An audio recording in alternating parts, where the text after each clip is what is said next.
Hello students. आज हम पढ़ने वाले हैं विज्ञान विषय का क्लास 9th का 9 चैप्टर, जिसमें हम जानेंगे गुरुत्वाकर्षण के बारे में। तो स्टार्ट करने से पहले मैं आप लोगों को क्लियर कर दूं, जो भी student RPSC first grade, second grade, third grade या ऐसे कंपटीशन एग्ज़ाम जिनमें जनरल साइंस आती है, ज़रूर देखिएगा। आपकी काफ़ी हेल्प होगी, क्योंकि एनसीईआरटी से एज इट इज़ क्वेश्चन आप लोगों से पूछे जाते हैं। और जो स्टूडेंट क्लास 9th में पढ़ रहे हैं वो तो ज़रूर देखिएगा। इससे पहले के जितने भी चैप्टर हैं उनकी वीडियो ऑलरेडी अपलोड है, तो आप लोग वहाँ से देख सकते हैं। तो आज स्टार्ट करते हैं अध्याय 9 गुरुत्वाकर्षण। ठीक है, अब जो अपन ने छठा और सातवां चैप्टर पढ़ा था, गति और बल के नियम, ये सब पढ़ चुके हैं अपन। तो उसी से कोरिलेट करते हुए ये सारा चैप्टर कवर होगा। ठीक है ना। तो देखो, जिन्होंने वो नहीं देखे जरूर देख लेना। चलो, अध्याय 7 और अध्याय 8 में हमने वस्तुओं की गति के बारे में तथा बल को गति के कारक के रूप में अध्ययन किया है। हमने सीखा है कि किसी वस्तु की चाल या गति की दिशा बदलने के लिए बल की आवश्यकता होती है। बिल्कुल होती है। हम सदैव देखते हैं कि जब किसी वस्तु को ऊंचाई से गिराया जाता है तो वो पृथ्वी की ओर गिरती है। हम जानते हैं कि सभी ग्रह सूर्य के चारों ओर चक्कर लगाते हैं। ये ध्यान रखना, बहुत सारे कहते हैं पृथ्वी के चारों ओर लगाते हैं, ये करते हैं, तो गलत है। आप ये बिल्कुल ये ध्यान रखना कि जब किसी वस्तु को ऊंचाई से गिराया जाता है तो वो पृथ्वी की ओर ही गिरती है। हम जानते हैं कि सभी ग्रह जो है सूर्य के चारों ओर चक्कर लगाते हैं। उसमें पृथ्वी भी आ जाती है, मंगल भी आ जाता है, शुक्र भी आ जाते हैं, सारे आ जाते हैं। ठीक है। चंद्रमा पृथ्वी की परिक्रमा करता है, ये याद रखना। चंद्रमा करता है किसकी परिक्रमा? पृथ्वी की। हम सभी अवस्थाओं में वस्तुओं पर, ग्रहों पर तथा चंद्रमा पर लगने वाला कोई बल अवश्य होना चाहिए। आइजैक न्यूटन इस तथ्य को समझ गए थे कि इन सभी के लिए एक ही बल उत्तरदायी है, और इस बल को हम कहते हैं गुरुत्वाकर्षण का बल। ठीक है। आप लोगों ने देखा होगा, एक कहानी तो जरूर सुनी होगी कि एक सेब जो है नीचे गिरता है और किसी के सिर पर गिरता है। तो यहीं से स्टार्टिंग होती है गुरुत्वाकर्षण के बल की। आइजैक न्यूटन का तथ्य आपके दिमाग में फिट हो जाना चाहिए। ठीक है। तो आगे चलते हैं। इस अध्याय में हम गुरुत्वाकर्षण तथा गुरुत्वाकर्षण के सार्वत्रिक नियम के बारे में अध्ययन करेंगे। हम पृथ्वी पर गुरुत्वाकर्षण बल के प्रभाव के अंतर्गत वस्तुओं की गति पर विचार करेंगे। हम अध्ययन करेंगे कि किसी वस्तु का भार एक स्थान से दूसरे स्थान पर किस प्रकार परिवर्तित होता है। द्रवों में वस्तुओं के प्लवन की जो शर्तों के बारे में भी हम इसमें विचार विमर्श करने वाले हैं। सबसे पहले हमारे सामने आता है गुरुत्वाकर्षण, है ना। अब देखो क्या होता है गुरुत्वाकर्षण, कैसे होता है ना, सब जानने को मिलेगा। हम जानते हैं कि जो चंद्रमा है पृथ्वी का चक्कर लगाता है। अभी थोड़ी देर पहले अपन ने लाइन पढ़ी थी। किसी वस्तु को जब ऊपर की ओर फेंकते हैं तो वह कुछ ऊंचाई तक ऊपर पहुंचती है और फिर नीचे की ओर गिरने लगती है। ठीक है। कहते हैं कि जब न्यूटन एक पेड़ के, अब सुनो कहानी है। कहते हैं कि जब न्यूटन एक पेड़ के नीचे बैठे थे, यानी कि एक कहानी यहाँ से स्टार्ट होती है गुरुत्वाकर्षण की, कि जैसे कोई एक व्यक्ति था, राह चल रहा था, थक गया होगा। थकने के बाद एक सेब के पेड़ के नीचे जाकर उसने आराम कर लिया। अब आराम करने के लिए वो पसर के तो सोएगा नहीं, ठीक है ना। वहाँ पर पेड़ के तने के जो है सहारे वो सो गया। सोने के बाद उसे थोड़ी देर बाद एहसास हुआ कि उसके सर पर कुछ ऐसी चीज़ गिरी है। जो क्यों गिरी है? तो वो एक सेब था, सेब का फल था, वो गिरा था उसके सिर पर। और यहीं से कहानी स्टार्ट होती है गुरुत्वाकर्षण के नियम, सारी चीज़ें यहीं से स्टार्ट होती है, क्योंकि फिर न्यूटन रुकने वाला नहीं था। कहते हैं कि जब न्यूटन एक पेड़ के नीचे बैठे थे तो एक सेब उन पर गिरा। ठीक है। सेब के गिरने की क्रिया ने न्यूटन को सोचने के लिए प्रेरित किया। उन्होंने सोचा, आप भी सोचते होंगे बहुत सारी बार जब आपके साथ कुछ गलत हो रहा हो तो आप भी सोचते होंगे बैठ के, आखिर मैंने ऐसा किया क्या है जो इतना गलत हो रहा है, सोचते हो ना। बस यहीं से उसने जो है आगे की कहानी स्टार्ट की। ठीक है। देखो गुरुत्वाकर्षण की, उन्होंने सोचा कि यदि पृथ्वी सेब को अपनी ओर आकर्षित कर सकती है तो क्या यह चंद्रमा को आकर्षित नहीं कर सकती?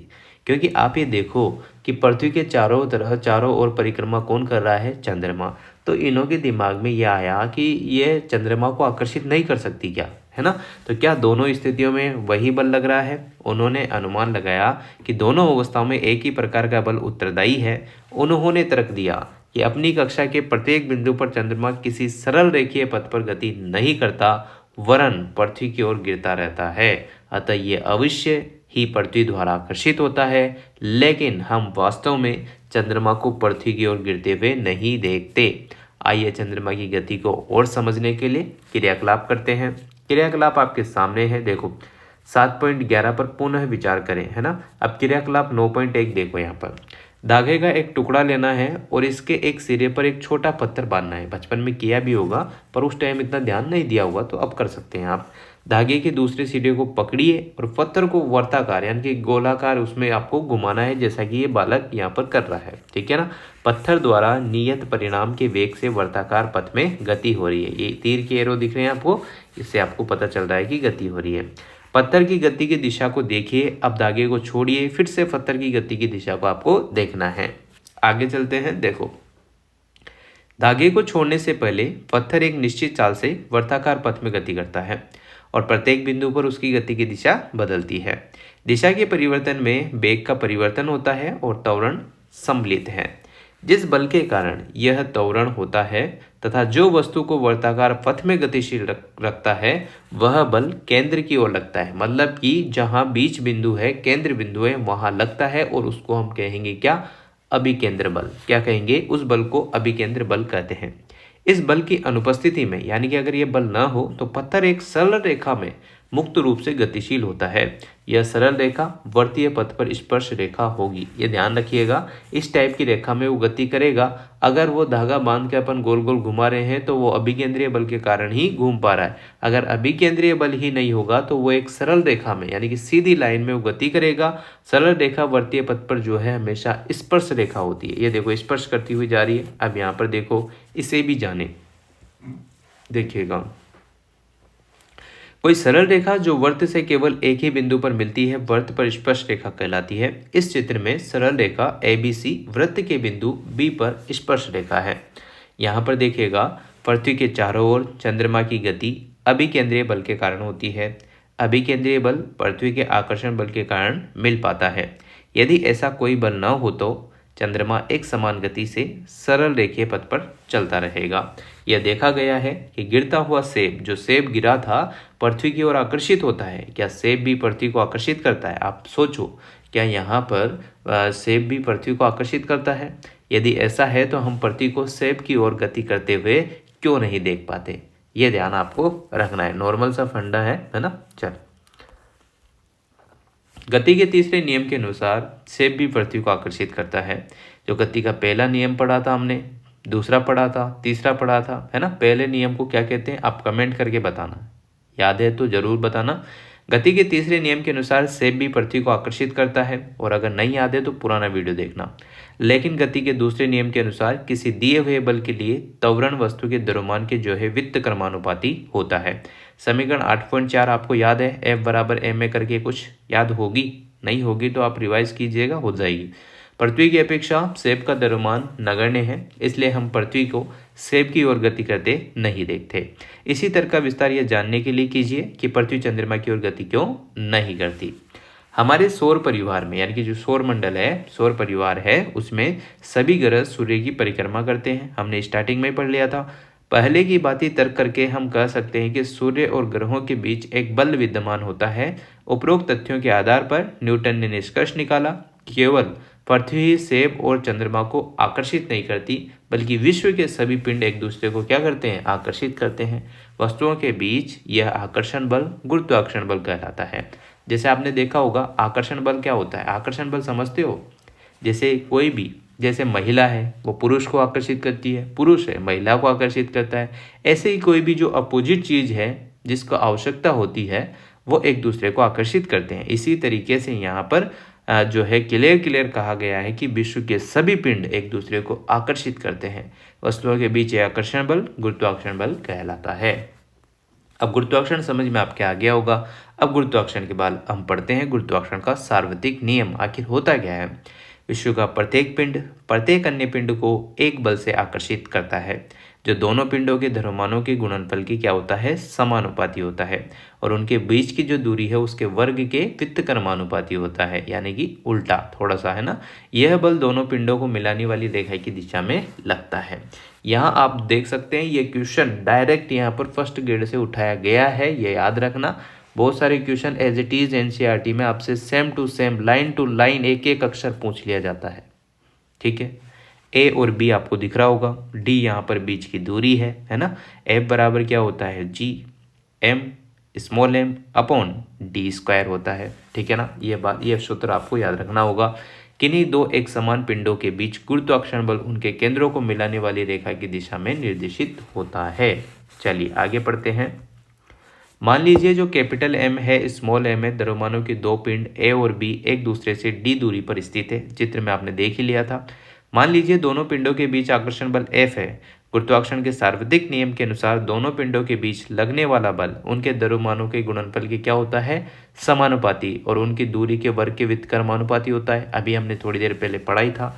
यहाँ पर समीकरण 9.1 आप देखिएगा, F समानुपाती capital M into small m दोनों पिंडों की बीच की दूरी पर लगने वाले दूरी के वर्ग के व्युत्क्रमानुपाती होता है, ये भी आपको पता है। F व्युत्क्रमानुपाती डी स्क्वायर, यानी कि F 1/d स्क्वायर के यहाँ पर व्युत्क्रमानुपाती होगा, है ना। तो समीकरण 9.2 होगी। अब दोनों समीकरण यहाँ पर देखो आप ध्यान से, F दोनों समीकरणों को यहाँ पर प्राप्त होने के बाद capital M into small m upon D square इसका सूत्र निकल कर आ जाएगा। और जब भी हम ये जो चिन्ह है इसको हटाते हैं तो कोई ना कोई स्थिरांक जरूर रखते हैं। तो यहाँ पर जी स्थिरांक के तौर पर आ गया, जिसको हम गुरुत्वीय स्थिरांक भी कहते हैं, सार्वत्रिक गुरुत्वीय स्थिरांक या अनुपातिकता स्थिरांक भी इसको कहेंगे, ठीक है। आगे चलो। व्रज गुणन करने पर समीकरण 9.4 से प्राप्त होगा। अगर हम व्रज गुणन मतलब कि ये डी स्क्वायर है इसको एफ की तरफ ले जाएंगे तो एफ इंटू डी स्क्वायर बराबर G capital M into small M. तो जी अगर अपन को बाहर निकालना है ना, यहाँ पर देखिएगा ये जी आपको बाहर निकालना है, यानी कि गुरुत्वीय बल अगर आपको बाहर निकालना है तो F D square upon capital M into small M, ठीक है। समीकरण 9.5 में बल, दूरी, द्रव्यमान के मात्रक प्रतिस्थापित करने पर हमें जी के एसआई मात्रक प्राप्त होंगे जो capital N M square kilogram -2 की पावर में है ना। हेनरी कैवेंडिश एक जो है यहाँ पर आते हैं, हेनरी कैवेंडिश 1731 से 1810 इनका था, ने एक सुग्राही तुला का उपयोग करके जी का मान ज्ञात किया, है ना। तो यहाँ पर देखिएगा जी का मान किसने ज्ञात किया, हेनरी कैवेंडिश ने। 1731 1810 तक रहे। एक सुग्राही तुला का जो आविष्कार किया था वो हेनरी कैवेंडिश ने किसके लिए किया था, जी का मान ज्ञात करने के लिए। जी का वर्तमान में मान कितना होता है, 6.673 into 10⁻⁻11 n metre square kilogram -2 यहाँ पर है। हम जानते हैं कि किन्हीं भी दो वस्तुओं के बीच आकर्षण बल विद्यमान होता है। आप अपने तथा समीप बैठे अपने मित्र के बीच लगने वाले इस बल के मान का अभिकलन कर सकते हैं। निष्कर्ष निकालिएगा कि आप इस बल का अनुभव क्यों नहीं करते, ठीक है ना। चलो आगे देखते हैं। यह नियम सार्वत्रिक के सभी पर्याय से है कि यह सभी वस्तुओं पर लागू होता है, चाहे यह वस्तुएं बड़ी हो छोटी हो, चाहे यह खगोलीय हो या पार्थिव हो, ठीक है। व्युत्क्रम वर्ग एफ डी, यानी कि एफ तो होता है बल फोर्स, डी मतलब दूरी डिस्टेंस, के वर्ग के व्युत्क्रमानुपाती है। इस कथन का अर्थ है कि यदि डी को 6 गुना कर दिया जाए तो एफ का मान कितना हो जाएगा, 36 गुना। याद रखना, दुगुना 6 गुना का अगर डी दूरी अगर 6 गुना है तो बल उस पर 36 गुना हो जाए, 36वां भाग रह जाएगा, ठीक है। सॉरी 36वां भाग रह जाएगा, 36 गुना नहीं, है ना। चलो क्वेश्चन यहाँ पर देखने को मिल रहा होगा, आप खुद से सोल्व करना, रफ कॉपी में हो जाएगा। नहीं होता है तो फिर आप कमेंट कर देना, एक अलग से पूरा वीडियो ले आएंगे जिसमें आपको चैप्टर वाइज जितने भी क्वेश्चन होंगे वो कराने की कोशिश करेंगे। पृथ्वी का द्रव्यमान यहाँ पर दे रखा है 6 × 10⁻24 किलोग्राम। चंद्रमा का द्रव्यमान 7.4 × 10⁻22 किलोग्राम, 22 मतलब, है ना, समझ जाना अगर स्पीड से कुछ ना कुछ इधर उधर हो जाए तो। यदि पृथ्वी तथा चंद्रमा के बीच की दूरी 3.84 × 10⁵ किलोग्राम है तो पृथ्वी द्वारा चंद्रमा पर लगाए गए बल का आपको परिकलन करना है। यहाँ पर जी का मान दे रखा है 6.7 × 10⁻11 न्यूटन मीटर स्क्वायर किलोग्राम -2, ठीक है। तो यहाँ देखो पृथ्वी का द्रव्यमान पहले लिखो, यहाँ पर क्लियर दे रखा है पृथ्वी का द्रव्यमान 6 × 10⁻24 किलोग्राम। चंद्रमा का भी दे रखा है, वो भी लिख देंगे। इनके बीच की जो दूरी है d बराबर निकाल लेंगे आप कितनी 3.84, यहाँ पर 10⁵ किलोग्राम में दे रखी है, इसको सॉरी किलोमीटर में दे रखी है। इसको मीटर में बदलने के लिए क्या करेंगे 1000 से गुणा कर देंगे, ठीक है, यहाँ पर आ जाएगा। अब यहाँ पर देखो 10⁵ थी, यहाँ 10⁸ कैसे होगी, तो ये जो 3 है ना, इनको 3 को जोड़ दिया जाता है, पीछे 3 है 0 लग रही है, उनको 10⁵ + 3 करके यहाँ पर 10⁸ हो जाएगा, ठीक है। तो डी का मान आ जाएगा, है ना। जी का मान आपको दे ही रखा है, समीकरण आपको याद है ही सही, कौन सी है, F बराबर G capital M × small m upon d²। फॉर्मूले में सारी वैल्यू फिट करोगे, आपका आंसर आ जाएगा 2.02 × 10⁻20 N, यहाँ पर आंसर आ जाएगा जो पृथ्वी द्वारा चंद्रमा पर लगाया गया बल होगा, ठीक है ना। सीधा सा था, कर लेना, हो जाएगा। गुरुत्वाकर्षण का सार्वत्रिक नियम पढ़ चुके हैं, और ये दूसरा क्वेश्चन परिणाम ज्ञात करने का सूत्र आपको निकालना है, जो कि अभी हाल फिलहाल भी देखा था। चलो आगे देखते हैं। ये क्वेश्चन करना बहुत जरूरी है, क्योंकि क्वेश्चन इन्हीं में से भी बनते हैं। गुरुत्वाकर्षण के सार्वत्रिक नियम का महत्व। गुरुत्वाकर्षण का सार्वत्रिक नियम अनेक ऐसी परिघटनाओं की सफलतापूर्वक व्याख्या करता है जो असमृद्ध मानी जाती थी। हमें पृथ्वी से बांधे रखने वाला बल, पृथ्वी के चारों ओर चंद्रमा की गति, सूर्य के चारों ओर ग्रहों की गति, तथा चंद्रमा और सूर्य के कारण जो ज्वारभाटा होता है उसको, ठीक है। अब यहाँ मुक्त पतन की बात कर लेते हैं, क्या होता है। मुक्त पतन का अर्थ जानने के लिए आइए एक क्रियाकलाप करते हैं। सबसे पहले एक पत्थर आपको लेना है, इसे ऊपर की ओर फेंकना है, एक निश्चित ऊंचाई तक पहुंचाना है, और तब नीचे गिरने लगता है। हम जानते हैं कि पृथ्वी वस्तुओं को अपनी ओर आकर्षित करती है। पृथ्वी के इस आकर्षण बल को ही हम क्या कहते हैं, गुरुत्वीय बल कहते हैं। अतः जब वस्तुएं पृथ्वी की ओर केवल इसी बल के कारण गिरती है, तो हम कहते हैं कि वस्तुएं मुक्त पतन में हैं। क्या गिरती हुई वस्तुओं के वेग में कोई परिवर्तन होता है? गिरते समय वस्तुओं की गति की दिशा में कोई परिवर्तन नहीं होता, लेकिन पृथ्वी के आकर्षण के कारण वेग के परिणाम में जो है परिवर्तन होगा। वेग में कोई भी परिवर्तन त्वरण को उत्पन्न करता है। जब भी, क्योंकि आपको पता है कि वेग में परिवर्तन की दर ही क्या कहलाती है, त्वरण कहलाती है ना। तो त्वरण को उत्पन्न करेगा जब भी कोई, यहाँ पे देखो, जब भी कोई वस्तु पृथ्वी की ओर गिरती है, त्वरण कार्य करता है। यह त्वरण पृथ्वी के गुरुत्वीय बल के कारण ही आता है, इसलिए इस त्वरण को पृथ्वी के गुरुत्वीय बल के कारण त्वरण या गुरुत्वीय त्वरण कहते हैं। इसे स्मॉल जी से निर्देशित करते हैं, और जी के मात्रक वही हैं जो त्वरण के, अर्थात मीटर सेकेंड -2 पावर में आ जाएगा, ठीक है। गति के दूसरे नियम से हमें ज्ञात है कि बल, द्रव्यमान और त्वरण का क्या होता है, गुणनफल होता है। याद होगा आपको, है ना, F बराबर m है, याद कर लीजिएगा। मान लीजिए क्रियाकलाप 9.2 में पत्थर का द्रव्यमान m है। हम पहले से जानते हैं कि मुक्त रूप से गिरती वस्तुओं में गुरुत्वीय बल के कारण त्वरण लगता है, और इसे g से निर्देशित करते हैं। इसलिए गुरुत्वीय बल का परिमाण जो है F, द्रव्यमान और गुरुत्वीय त्वरण के गुणनफल के बराबर होगा, यानी कि इसका हो जाएगा F बराबर mg, ठीक है ना, या g रखेंगे गुरुत्वीय त्वरण का मान। समीकरण 9.4 आपने देखा होगा पिछले अध्याय में, F बराबर क्या हो, F बराबर m × a था, ठीक है। यहाँ पर a इसलिए नहीं लिख रहे हैं क्योंकि गुरुत्वीय त्वरण की बात हो रही है, तो g से, स्मॉल g से रिप्रेजेंट करते हैं। समीकरण 9.4 9.6 में यहाँ के क्या हो जाएगा, mg बराबर capital M × small m upon d²। तो यहाँ पर mg को g के मान में भी आप लिख सकते हैं। m जो है पृथ्वी का द्रव्यमान है कैपिटल M, d वस्तु तथा पृथ्वी के बीच की दूरी है। मान लीजिए एक वस्तु पृथ्वी पर और इसकी सतह के पास है। समीकरण 9.7 के अनुसार g बराबर कैपिटल M अपॉन d², जो 9.7 समीकरण है, दूरी d पृथ्वी की त्रिज्या r के बराबर है। इस प्रकार पृथ्वी की सतह पर या इसके समीप रखी वस्तुओं के लिए mg into capital M into small m upon r², 9.8 समीकरण है। स्मॉल g बराबर हो जाएगा g capital M upon r², 9.9। पृथ्वी एक पूर्ण गोला नहीं है, यह याद रखिएगा, अंडाकार शेप में है। पृथ्वी की त्रिज्या ध्रुवों से विषुवतवर्ती की ओर जाने पर बढ़ती है, इसलिए जी का मान ध्रुवों पर विषुवतवर्ती की अपेक्षा अधिक होता है। अधिकांश गणनाओं के लिए पृथ्वी की सतह पर या इसके पास जी के मान को लगभग जो है स्थिर मान सकते हैं, लेकिन पृथ्वी से दूर की वस्तुओं के लिए पृथ्वी के गुरुत्वीय बल के कारण त्वरण समीकरण 9.7 से आप ज्ञात कर सकते हैं, ठीक है। चलो आगे देखते हैं गुरुत्वीय त्वरण जी के मान का परिकलन। गुरुत्वीय त्वरण जी के मान का परिकलन करने के लिए हमें समीकरण 9.9 में जी कैपिटल जी यानी कि और कैपिटल M कैपिटल R के मान रखने होंगे। सार्वत्रिक गुरुत्वीय नियतांक याद रखने ही होंगे। सार्वत्रिक गुरुत्वीय नियतांक यानी कि जी का मान होता है 6.7 × 10⁻⁻11 न्यूटन मीटर स्क्वायर किलोग्राम -2। पृथ्वी का द्रव्यमान होता है कैपिटल M बराबर 6 × 10⁻24 किलोग्राम। द्रव्यमान को किलोग्राम में नापते हैं तो इसलिए यहाँ पर इकाई किलोग्राम लेंगे।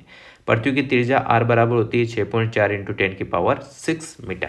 ये याद हो जाएगा। इसका सूत्र आपको बार बार आएगा तो याद होना ही है कि स्मॉल g बराबर क्या होता है, गुरुत्वीय बल बराबर होता है capital G capital M upon r²। ठीक है, इसमें सूत्र में आप लोग रख देंगे वैल्यू तो 9.8 आ जाएगा। तो पृथ्वी के गुरुत्वीय त्वरण का मान यानी कि स्मॉल g बराबर होता है 9.8 मीटर पर सेकेंड स्क्वायर। ठीक है भाई, चलो आगे देखो।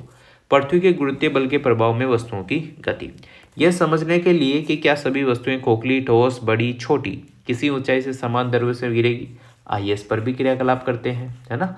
देखो, कागज की एक सीट लेनी है, एक पत्थर लेना है, दोनों को किसी इमारत की पहली मंजिल से एक साथ गिराना है, दोनों धरती पर एक साथ पहुंचते हैं, ये देखना है आपको, नहीं पहुंचेंगे। हम देखते हैं कि कागज धरती पर पत्थर की अपेक्षा कुछ देरी से पहुंचता है। ऐसा वायु के प्रतिरोध के कारण होता है। गिरती हुई गतिशील वस्तुओं पर घर्षण के कारण वायु प्रतिरोधक लगाती है, यानी कि रोकने का काम करती है वायु। कागज पर लगने वाला वायु का प्रतिरोध पत्थर पर लगने वाले प्रतिरोध से अधिक होता है। ठीक है ना भाई। इस प्रयोग को यदि हम कांच के जाल में रख करें जिसमें से हवा निकाल दी गई है तो कागज तथा पत्थर एक ही दर से नीचे गिरेंगे। हम जानते हैं कि मुक्त पतन में वस्तु त्वरण का अनुभव करती है। समीकरण 9.9 से वस्तु द्वारा अनुभव किया जाने वाला यह त्वरण इसके द्रव्यमान पर निर्भर नहीं करता। इसका अर्थ हुआ कि सभी वस्तुएं खोखली या ठोस, बड़ी या छोटी एक ही दर से नीचे गिरनी चाहिए। एक कहानी के अनुसार इस विचार की पुष्टि के लिए गैलीलियो ने इटली में पीसा की झुकी हुई मीनार से विभिन्न वस्तुओं को गिराया। क्योंकि पृथ्वी के निकट g यानी कि गुरुत्वीय बल का मान स्थिर है, अतः एक समान त्वरित गति के सभी समीकरण त्वरण a के स्थान पर स्मॉल g रखने पर ही मान्य रहेंगे। यहाँ पर देखो फॉर्मूले आप लोगों को समीकरण देखने को मिल रही है। तो v बराबर होता है u प्लस at, याद रखनी ही होगी। s बराबर होता है ut प्लस 1/2 at²। फिर इसके बाद आता है v² बराबर u² प्लस 2s। ठीक है, यहाँ u और v जो है क्रमशः प्रारंभिक, u तो प्रारंभिक है और v अंतिम वेग है। इस वस्तु द्वारा t समय में तय की गई दूरी है। इन समीकरणों का उपयोग करते समय यदि त्वरण a वेग की दिशा में अर्थात गति की दिशा में लग रहा है तो इसका धनात्मक लेंगे, त्वरण a को ऋणात्मक लेंगे जब यदि गति की दिशा के विपरीत लग रहा है। तो अगर गति की दिशा के विपरीत है तो माइनस लेंगे और अगर उसी दिशा में है तो पॉजिटिव चार्ज लेंगे। ठीक है, चलो आपके सामने क्वेश्चन आ गया। एक कार किसी कगार से गिरकर 0.5, ऐसा हम नहीं चाहते कि कोई कार गिरे पर यहाँ गिर गई, 0.5 सेकंड में धरती पर आ गिरती है। परिकलन में सरलता के लिए जी का मान 10 मीटर पर सेकंड स्क्वायर लीजिए। धरती पर टकराते समय कार की चाल क्या होगी, 0.5 सेकंड के दौरान उसकी औसत चाल क्या होगी और धरती से कगार कितनी ऊंचाई पर है। तो ठीक है, यहाँ पर आपके सामने ये आ जाएगा। समय यहाँ पर दे रखा है t बराबर 0.5 सेकेंड। प्रारंभिक वेग u बराबर 0 से आ रही है ना। गुरुत्वीय त्वरण g बराबर 10 यहाँ पर दे रखा है। कार का त्वरण निकालना है तो a बराबर क्या है 10 ms अधोमुखी है। अब चाल निकालने का सूत्र होता है v बराबर at। इसमें फॉर्मूले में मान रखो, आंसर आ जाएगा। औसत वेग निकालना है तो प्रारंभिक अंतिम वेग बटे प्रारंभिक वेग प्लस अंतिम वेग प्लस 2 कर दो, बटे 2 कर दो, यह आ जाएगा। तय की गई दूरी निकालनी है तो इस बराबर दूरी का सूत्र था इस बराबर 1/2 at²। तो वो फॉर्मूला फिट करके आंसर निकाल लो। धरती पर इनों के सारे ये यहाँ पर लिख दिए। 9.3 में भी ऐसा ही है कि एक वस्तु को ऊर्ध्वाधर दिशा में ऊपर की ओर फेंका जाता है। कॉपी पेन उठा के करोगे तो हो जाएगा, हवा में तीर लगाओगे तो बहुत मुश्किल है भाई। यह 10 मीटर की ऊंचाई तक पहुंचती है। परिकलन कीजिए, वस्तु कितने वेग से ऊपर फेंकी गई तथा वस्तु द्वारा उच्चतम बिंदु तक पहुंचने में लगा समय। तो तय की गई दूरी यहाँ पर कितनी है 10 मीटर। अंतिम वेग कितना है 0। गुरुत्वीय त्वरण 9.8, वस्तु का त्वरण जस्ट उल्टा। ठीक है, तो v² बराबर होता है u² प्लस 2as यहाँ पर हो जाएगा। तो इसमें मान फिट कर दो, आंसर आपका आ जाएगा। ठीक है ना, कैलकुलेशन आप कर ही सकते हैं। तीसरा जो है v बराबर u प्लस at वाला फॉर्मूला है, इससे आपका मान निकल कर आ जाएगा। मुक्त पतन से आप क्या समझते हैं, गुरुत्वीय आपने पूरा प्रोसेस सुना है अभी। गुरुत्वीय त्वरण से भी आप क्या समझते हैं वो भी आपने देखा है। ठीक है ना, लिख दीजिए। अब हम बात कर लेते हैं द्रव्यमान की। हमने पिछले अध्याय में पढ़ा कि किसी वस्तु का द्रव्यमान, हमने ये भी पढ़ा था कि हर वस्तु का द्रव्यमान होता है, आप हो, मैं हूँ, कोई भी हो। ठीक है, हमने पिछले अध्याय में पढ़ा कि किसी वस्तु का द्रव्यमान उसके जड़त्व की माप होती है। हमने यह भी सीखा कि जितना अधिक वस्तु का द्रव्यमान उतना ही अधिक उसका जड़त्व भी होगा। किसी वस्तु का द्रव्यमान उतना ही रहता है चाहे वह पृथ्वी पर हो, चंद्रमा पर हो, किसी बाह्य अंतरिक्ष में हो। इस प्रकार वस्तु का द्रव्यमान स्थिर रहता है, एक स्थान से दूसरे स्थान पर नहीं बदलता है। अगर हम भार की बात कर लेते हैं तो देखो, हम जानते हैं कि पृथ्वी प्रत्येक वस्तु को एक निश्चित बल से आकर्षित करती है और यह बल वस्तु के द्रव्यमान तथा पृथ्वी के गुरुत्वीय बल के कारण त्वरण यानी कि जी पर निर्भर करता है। किसी वस्तु का भार वह बल है जिससे यह पृथ्वी की ओर आकर्षित होती है। हमें यह बात जरूर याद है कि F बराबर m इंटू ए होता है ना, द्रव्यमान इंटू त्वरण होता है, अर्थात F बराबर यहाँ पर ए की जगह त्वरण की जगह गुरुत्वीय त्वरण आएगा यानी कि स्मॉल m इंटू स्मॉल जी। ठीक है भाई, इतना क्लियर हो गया होगा। अब आगे चलते हैं। वस्तु पर पृथ्वी का आकर्षण बल वस्तु का भार कहलाता है। ध्यान रखेंगे कि वस्तु पर पृथ्वी का जो भी आकर्षण बल लगता है वो भार है, जिसे हम कैपिटल W से निर्देशित करते हैं। अब आप सोच रहे होंगे कि सर W को W ही बोल लो ना, कैपिटल स्मॉल क्यों बोल रहे हो? स्मॉल बोल दूंगा तो बहुत ही भूकंप आ जाएगा, क्योंकि ये केमिस्ट्री मतलब कि ये साइंस है ना, क्योंकि इसमें हर चीज़ का अलग अलग पॉइंट ऑफ व्यू है। कैपिटल M का अलग मतलब है, स्मॉल m का अलग है, कैपिटल G का अलग है, स्मॉल g का अलग मतलब है, सब चीज़ अलग अलग है। तो ध्यान रखना, ये प्रतीक ढंग से लगाना। W से निर्देशित करते हैं, इसे समीकरण 9.14 में प्रतिस्थापित करेंगे तो W बराबर हो जाएगा यहाँ पर m इंटू जी। यहाँ पर आप थोड़ी देर पहले देख रहे थे F बराबर m इंटू जी था, अब यहाँ W बराबर mg हो गया। देखो, क्योंकि वस्तु का भार एक बल है जिससे यह पृथ्वी की ओर आकर्षित होता है। भार का जो ऐसा ही मात्रक है जो बल का है वही भार का है, याद रखना न्यूटन होता है ऐसा ही मात्रक बल का भी और भार का भी। भार एक बली है जो ऊर्ध्वाधर दिशा में नीचे की ओर लगता है, इसलिए इसे परिमाण और दिशा दोनों होते हैं, यानी कि एक संवेग है। संवेग का मतलब जिसमें परिणाम और दिशा दोनों बताई जाती है। संवेग आवेग वो होता है जिसमें परिणाम बताया जाता है, दिशा नहीं। हम जानते हैं कि किसी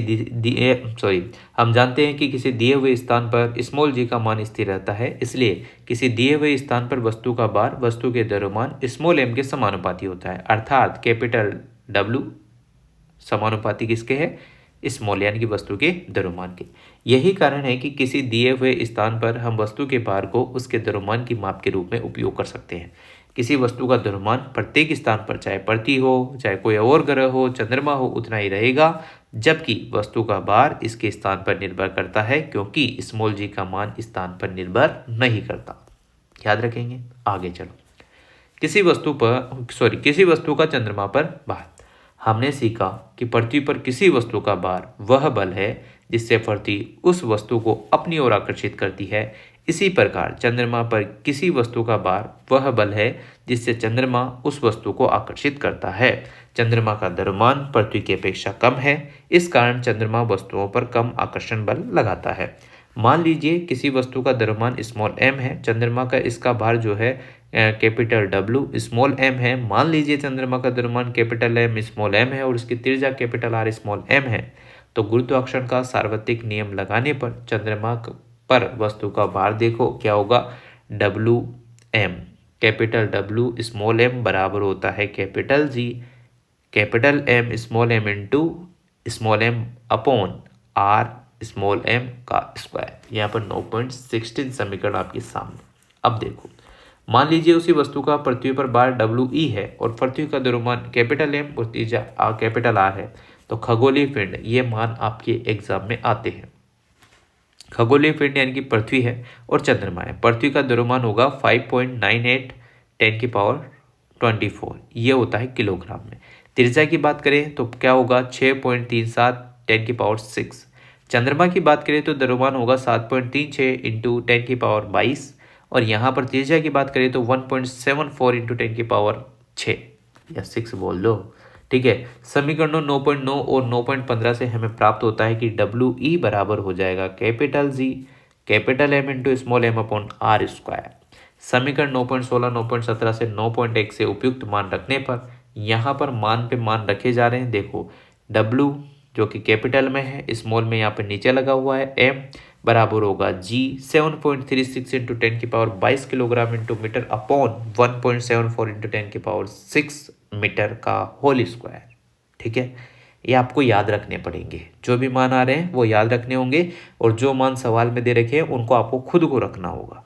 तो आराम से इस चीज़ को सोल्व करते हुए आपके पास WE का मान आ जाएगा 1.474 इंटू 10 की power 11 capital G into small M. समीकरण 9.18a 9.18b से भाग देने पर W M upon W E बराबर 2.431 इंटू 10 अपॉन 1.474 इंटू 10 या W M upon W E बराबर 0.165 ऑलमोस्ट 1/6 यानी कि यह होगा।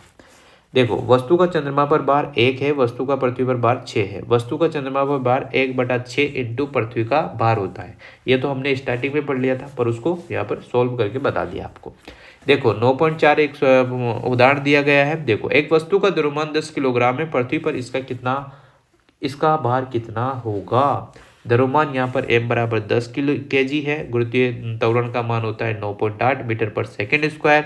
तो W बराबर हो जाएगा W बराबर हो जाएगा स्मॉल m इंटू जी, यानी कि स्मॉल m द्रव्यमान है और जी गुरुत्वीय त्वरण है। W बराबर हो जाएगा 10 किलोग्राम इंटू 9.8 मीटर पर सेकेंड स्क्वायर बराबर हो जाएगा 98 न्यूटन। आप सोच रहे होंगे कि सर वहाँ तो S-2 लिखा रहा है, आप सेकेंड स्क्वायर कैसे बोल। देखो मैं समझाता हूँ। मीटर है ना, मीटर के साथ एस लिखा हुआ है, इसको सेकंड बोलते हैं।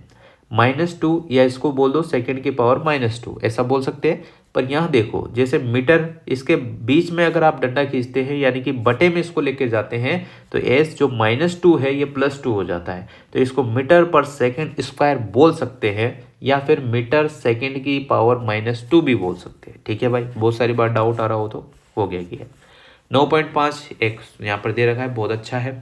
एक वस्तु का भार पृथ्वी की सतह पर मापने पर 10 न्यूटन, n बराबर होता है न्यूटन आता है, इसका भार चंद्रमा की सतह पर मापने पर कितना होगा।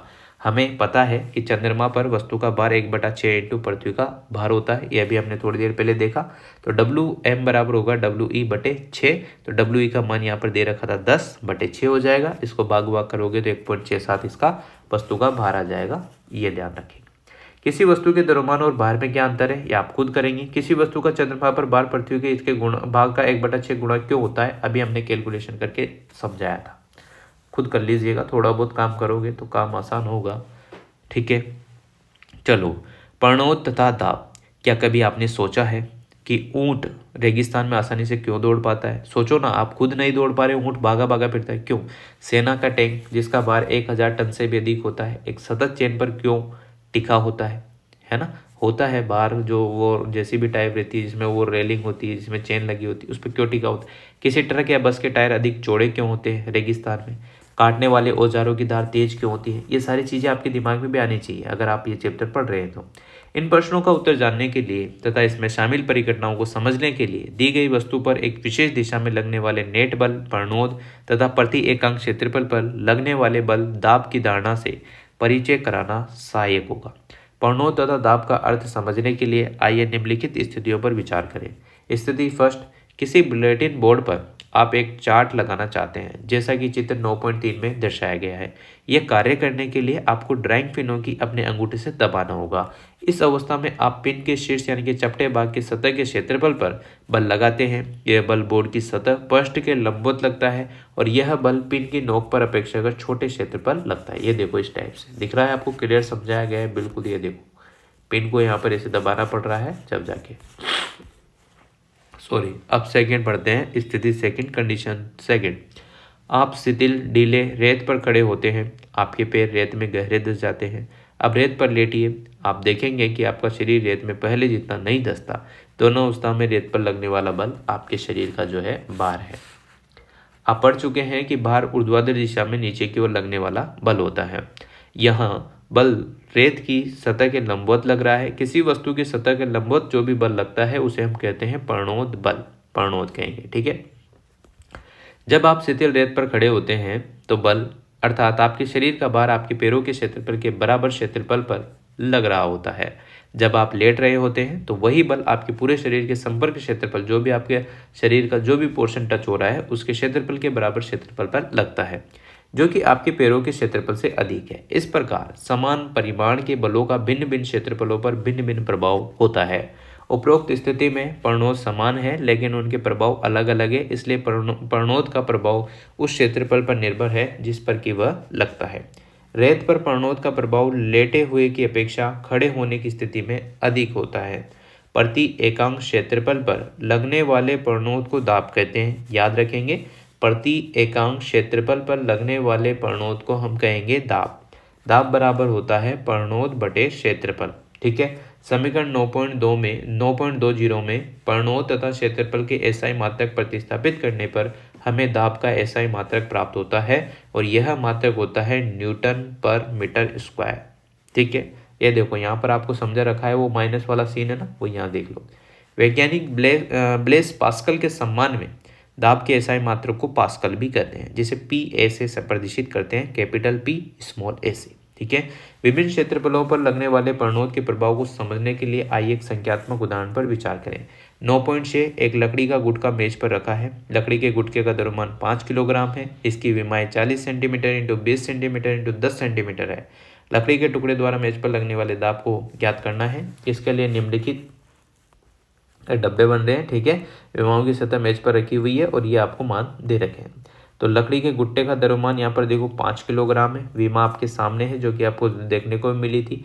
प्रणोद का सूत्र आपको पता होगा, F बराबर m इंटू जी होता है। यहाँ पर देखो दाब बराबर होता है प्रणोद बटा क्षेत्रफल। यहाँ पर अपन प्रणोद का निकाल रहे हैं तो m इंटू जी, तो इनों को गुणा करके आप देखेंगे। सतह का क्षेत्रफल निकालना है तो लंबाई इंटू चौड़ाई कर देंगे। दाब निकालना है तो जो अपना प्रणोद आया है उसमें आपको क्षेत्रफल का भाग देना है, जो कि यहाँ दिख रहा होगा 49 n अपॉन 0.02 मीटर स्क्वायर, तो इसका ये आ गया 2450। ठीक है ना। इसी टाइप से यहाँ पर दूसरी विमा है, उसका क्षेत्रफल दे रखा है, उसका क्षेत्रफल को आप कैलकुलेट करेंगे, फिर उसमें दाब वाला वही फॉर्मूला आपको लगाना है, प्रणोद बटा क्षेत्रफल, तो वही लगा के आपके सामने ये आंसर आ जाएगा। खुद करना, नहीं आए तो हम एक सीरीज पूरी लाएंगे। इस प्रकार वही बल जब छोटे क्षेत्रफल पर लगता है तो अधिक दाब और बड़े क्षेत्रफल पर कम दाब लगता है। यही कारण है कि कीलों के सिरे नुकीले होते हैं और चाकू की तेज धार होती है और बाउनों की नींव चौड़ी होती है। अगर आ जाए तो ये याद रखना कि यहाँ पर अधिक दाब तथा बड़े क्षेत्रफल पर कम दाब लगता है ना। छोटे क्षेत्रफल पर अधिक दाब और बड़े क्षेत्रफल पर कम दाब लगता है। तरलों में दाब देख लेते हैं। सभी द्रव या गैसें तरल है। ठोस अपने भार के कारण किसी सतह पर दाब लगाता है। इसी प्रकार तरलों में भी तरल जो होते हैं, लिक्विड जो होते हैं, उनमें भी भार होता है। वे जिस बर्तन में रखे जाते हैं उसी का आधार पर दीवारों पर दाब लगाते हैं। किसी परिरुद्ध द्रव्यमान के तरल पर लगने वाला दाब सभी दिशाओं में बिना घटे संचित हो सकता है। उत्प्लावनता क्या होती है उस पर बात करते हैं। क्या आप कभी किसी तालाब में तैरे हैं? नहीं भी तैरे हैं तो इमेजिन कर लो, है ना।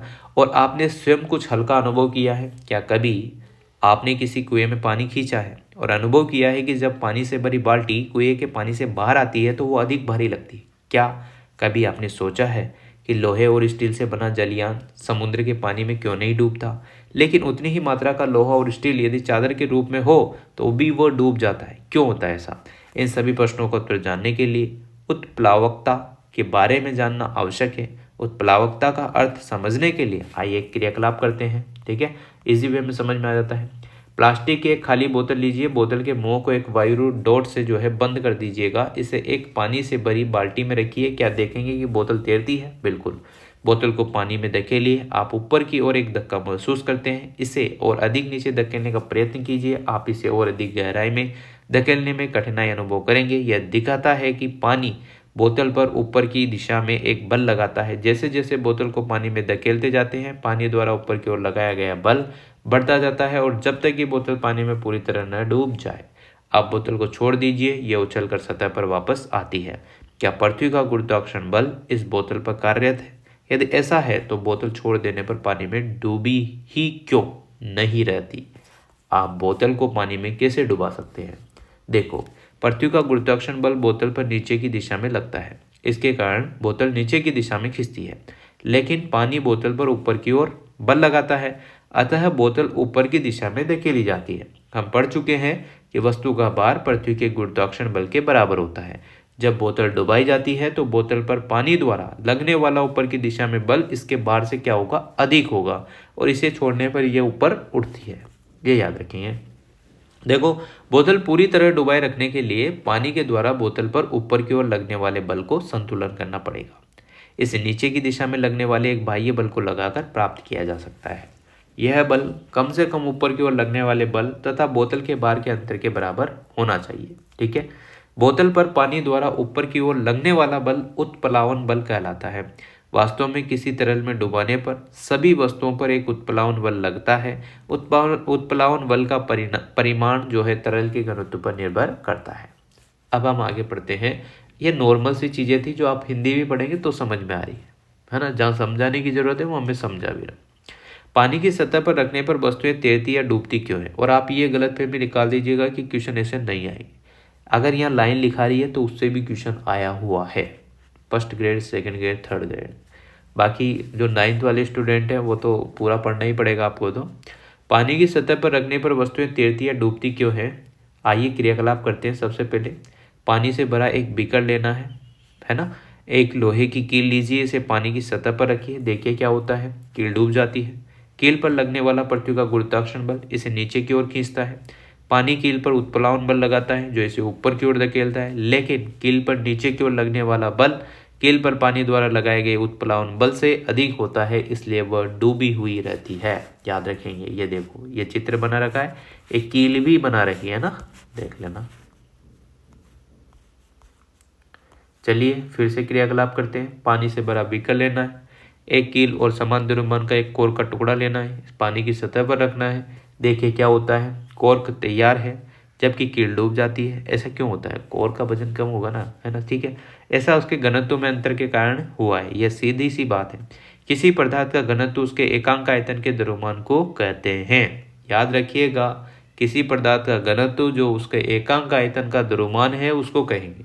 कोर का घनत्व पानी के घनत्व से क्या है, कम, जबकि कील का क्या था, ज़्यादा, पानी से ज़्यादा। इसका अर्थ है कि कोर पर पानी का उत्प्लावन बल कोर के भार से अधिक है, इसलिए यह तैरता है।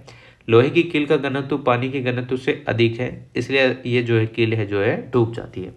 इस प्रकार द्रव के घनत्व से कम घनत्व की वस्तुएं द्रव पर तैरती है। यानी कि जो भी द्रव है उससे अगर कम घनत्व है तो वस्तुएं तैरने लगेगी, और अगर द्रव है उसके घनत्व से अधिक घनत्व वाली वस्तु है तो डूब जाएगी। एक पतली तथा मजबूत डोरी से बने पट्टे की सहायता से स्कूल बैग को उठाना कठिन होता है, क्यों।